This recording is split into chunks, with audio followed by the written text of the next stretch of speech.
Assalamualaikum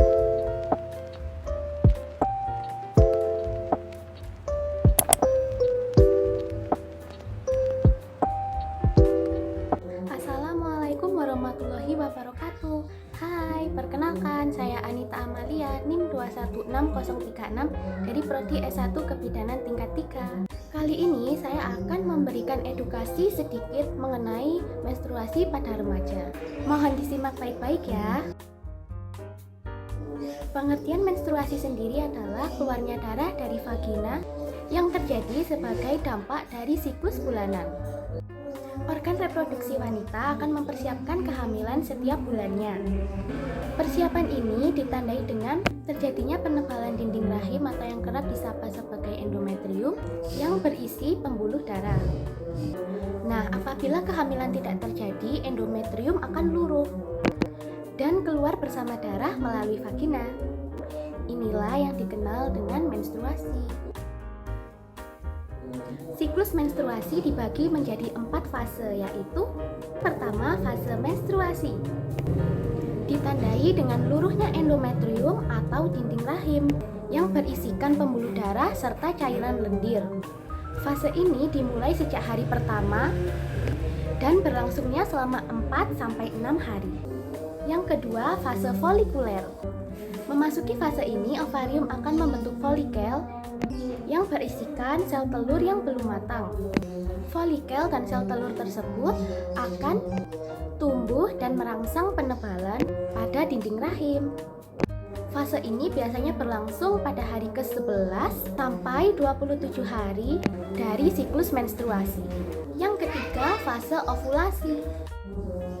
Fase ovulasi terjadi saat ovarium melepaskan sel telur yang sudah matang yang siap dibuahi oleh sperma di saluran indung telur. Akan tetapi, jika tidak terjadi pembuahan, sel telur akan melebur setelah 24 jam dari fase ovulasi. Yang keempat adalah fase luteal. Fase luteal ditandai dengan sel telur yang berubah menjadi jaringan yang disebut korpus luteum. Jaringan ini akan mengeluarkan hormon yang membuat dinding rahim itu menjadi lebih tebal. Nah, namun jika terjadi pembuahan, korpus luteum akan menyusut. Selanjutnya, lapisan rahim akan luruh atau yang kerap disapa sebagai menstruasi. Setiap wanita bisa memiliki rentang waktu siklus menstruasi yang berbeda-beda. Tetapi ada juga beberapa wanita yang mengalami kelainan pada siklus menstruasinya, seperti siklus menstruasi yang tidak teratur dan volume darah yang terlalu banyak. Yang pertama adalah melakukan aktivitas fisik yang terlalu berat, mengidap hipertiroidisme, hipotiroid, dan juga PCOS. Yang ketiga adalah stres. Yang keempat, mengidap gangguan rahim atau miom. Yang kelima, sedang hamil. Dan yang terakhir adalah gaya hidup seperti merokok.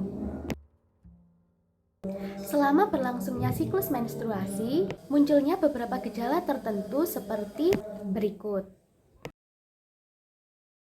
sakit kepala, nyeri payudara, muncul jerawat, dan yang terakhir suasana hati yang mudah berubah. Yang pertama, nyeri perut, selanjutnya nyeri pinggul dan pinggang, dan juga sakit kepala. Guna membantu meredakan nyeri, kamu dapat mengkonsumsi obat pereda nyeri yang ada di apotek seperti paracetamol dan juga ibuprofen.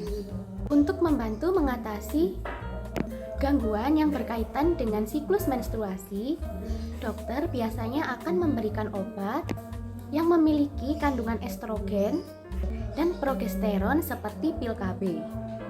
Sebagai tindakan untuk mencegah anemia karena perdarahan berlebih saat menstruasi, kamu dapat membeli suplemen darah yang banyak dijual di apotek. Yang pertama, mengganti asupan karbohidrat dengan karbohidrat kompleks seperti nasi merah, gandum, dan lain-lain. Yang kedua, memperbanyak asupan protein Selanjutnya, memperbanyak asupan makanan dan minuman yang mengandung tinggi kalsium. Yang keempat, mengurangi konsumsi garam, gula, dan juga makanan yang tinggi lemak. Selanjutnya, membatasi konsumsi soda dan juga kafein. Selanjutnya, tidak merokok. Selanjutnya, dapat mengelola stres dengan baik. Selanjutnya, istirahat yang cukup.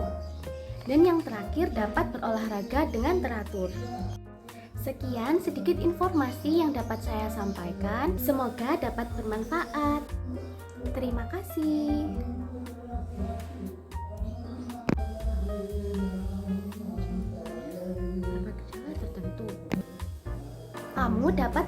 Kamu dapat mengkonsumsi obat pereda nyeri sebagai dampak siklus.